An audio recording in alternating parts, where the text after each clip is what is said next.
Okay, so underlying energy is the the Lovers, actually. Underneath that is the Three of Cups, and underneath that we saw the Hierophant sticking out there. But this is about love. This is about, it's not necessarily about decision making, because, you know, when you love somebody, there really ain't no choice. You know, you love them, and that's pretty much it. And it's really just allowing yourself to love. I feel like with the Lovers, it's like allow yourself to love instead of allowing your mind to kind of keep you from doing exactly what it is that you are led to do. So that being said, right, this has a lot to do with a deep, profound connection for some of you guys. Yeah, definitely soulmates. A soulmate may be in the mix here for some of you guys out here, but this has a lot to do with your connection with someone. It could be profound, hard to explain. But the thing is too, is that this person does it does bring out a part of you that is, you know, ready to expand in a way. Okay. Now in the heart of your reading, you have the Nine of Cups. So the Nine of Cups indicates a wish. You know, your wish. This is the wish card, because this is talking about being content and happy where you are with what you've got. You know, having your wish fulfilled, right? Being happy. So this is a really good card to get. The challenge is, honestly, I feel like it's having to get there. You want to be in a content place. You want to be happy. You want to feel good about it. But the thing that's the obstacle that's that's crossing right now is that if it's worth the steps guided to take at the moment, you know, the steps that's there to take. Now with the Five of Swords, this can indicate an empty victory, or feeling like there's some things that you may have to do in order to get to happiness that you may not be wanting to do in the first place.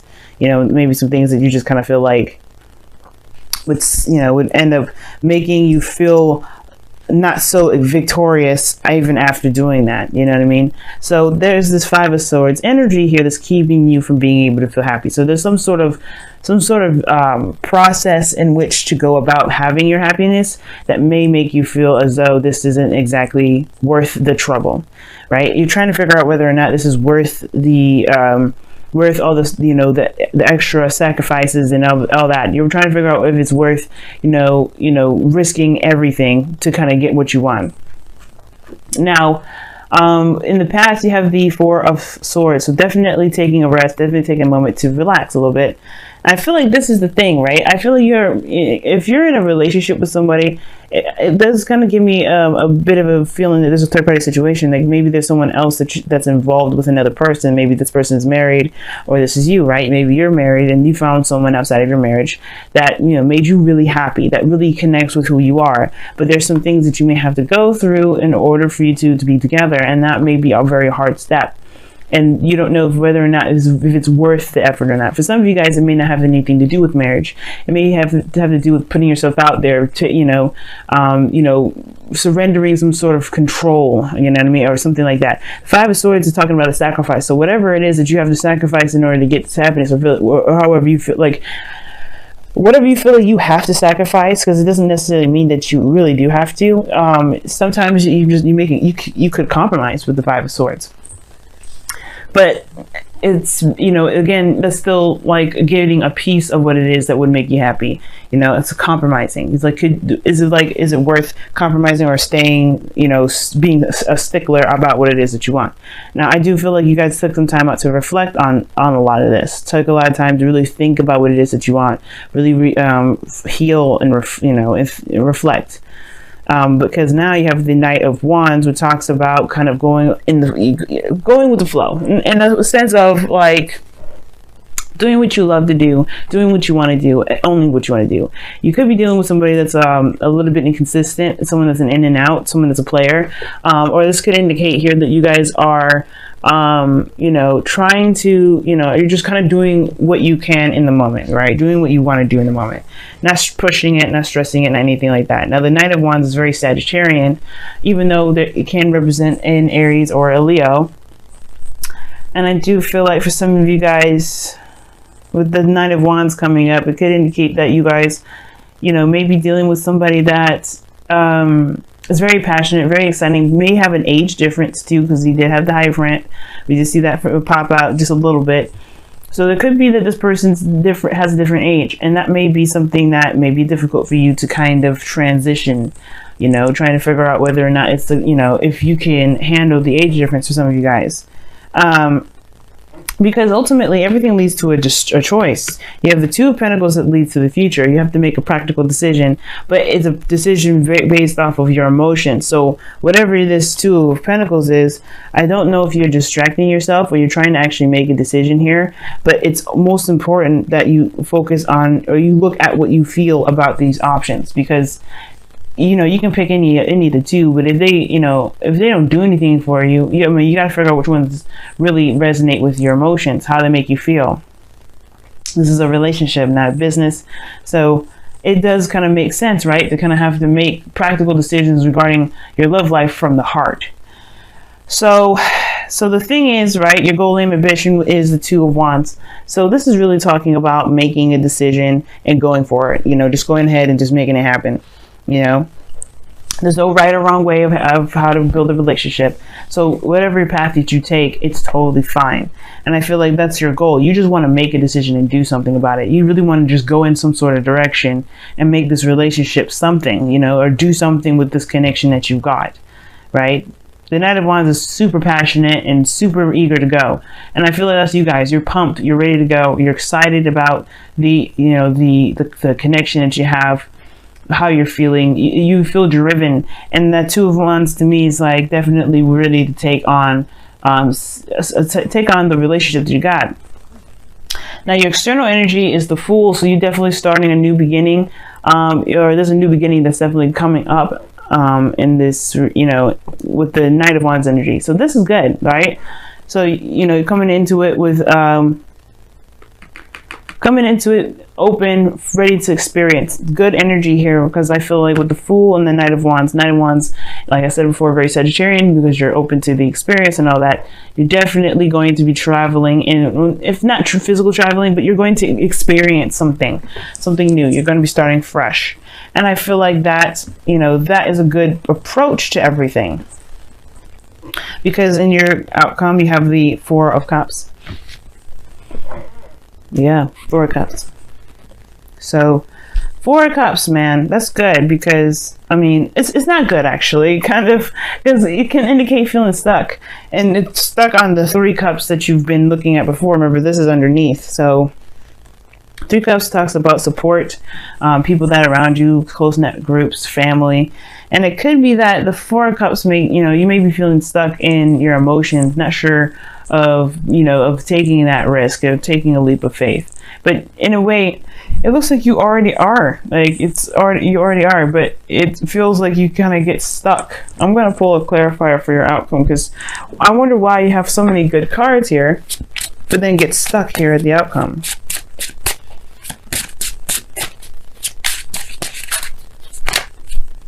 Because of the Knight of Pentacles. Because you change your mind, maybe? Somebody changes their mind. Someone changes how they feel, or somebody's emotions change. Or perhaps somebody that comes back from the past that you know definitely appears, and you're not sure if this is gonna get, if you're gonna get the same old BS, or if you're gonna get something new. Yeah, that's a hard one. Knight of Cups and the Knight of Wands. Those two cards together can kind of make you feel like you don't know if you can really be in a relationship, a stable relationship with something like that, because they change often. They're mutable signs. They change very frequently. So it's almost like you don't know if this person is going to change in a drop of a hat, but you still love them. You're still in a connection with them. It's just like making the decision to go with it, knowing how they are. Okay. And if this is you, this is about like kind of going based off of truly how you feel, right? Following what you feel, focusing on what it is that you want. But be careful that this desire, this whatever, you know, whatever your dreams are, because the Nine of Cups doesn't necessarily have to be a person. It can indicate that this is you dreaming, being more dreamy and allowing yourself to dream, allowing yourself to have a heart's desire.